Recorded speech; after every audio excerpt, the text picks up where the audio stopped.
Let's go ahead and begin by attaching our thread just behind the glass bead and clipping the excess thread.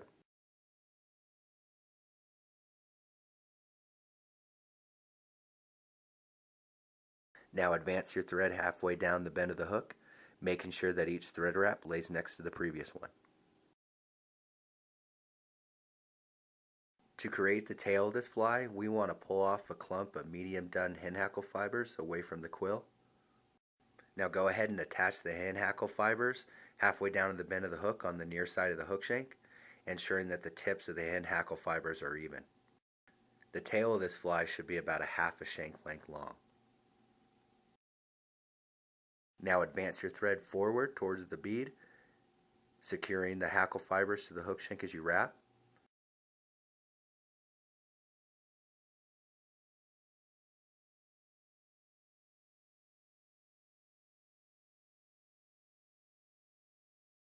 Now go ahead and cut off the butt ends of the hackle fibers.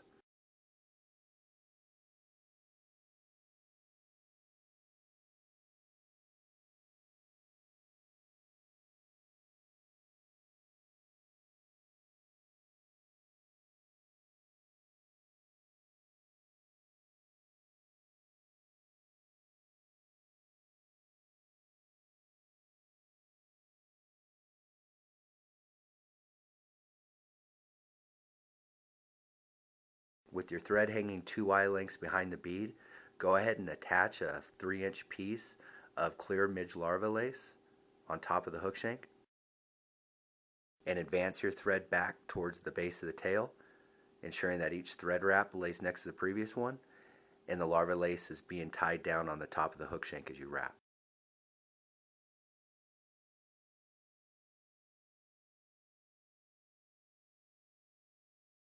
Now begin to advance your thread forward.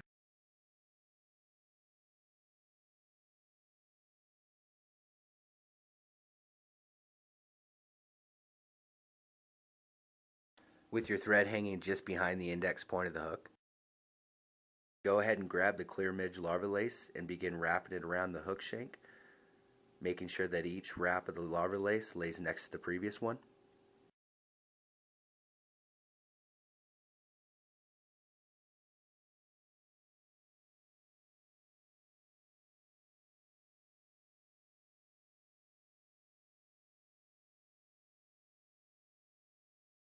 Now go ahead and tie off the midge larva lace on the near side of the hook shank, just behind the bead.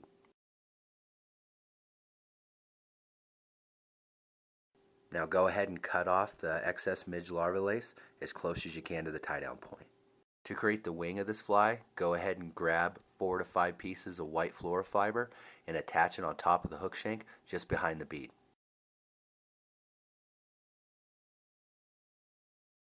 Advance your thread back to 1 eye length behind the bead, making sure that the wing stays on top of the hook shank as you wrap. With a pair of scissors, go ahead and cut off the excess fluoro fiber, but leave a little bit of a tag end above the bead. Now advance your thread forward, making sure that that butt end of the fluoro fiber is tied back towards the bend of the bead to make sure that it stays secure on the hook shank. To create the collar on this fly, we're going to be using a medium done hand hackle feather. To prepare the feather, go ahead and peel off the webby fibers off the base of the feather, exposing the quill, and attach the feather just behind the bead, making sure that the inside of the feather is facing the inside of the hook shank. Go ahead and cut off the excess quill as close as you can to the tie down point.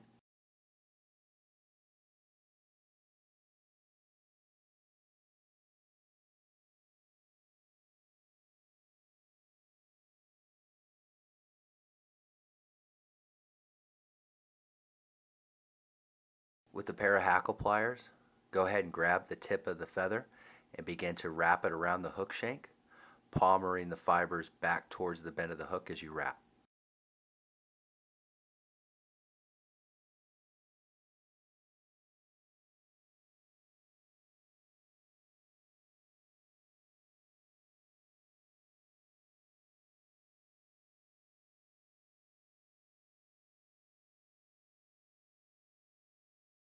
Once the hackle is flush against the back of the bead, go ahead and secure the hackle tip to the near side of the hook shank with secure thread wraps.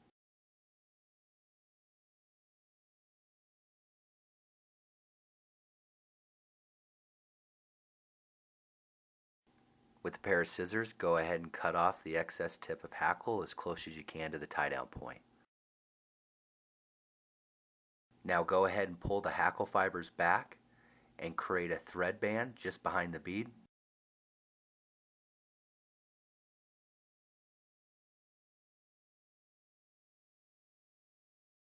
Now finish your fly using a whip finish tool just behind the bead.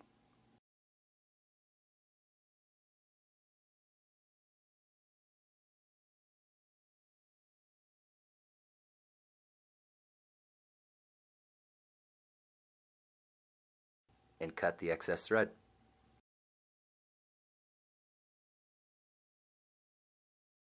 Now go ahead and cut the wings so it extends slightly past the tips of the hackle.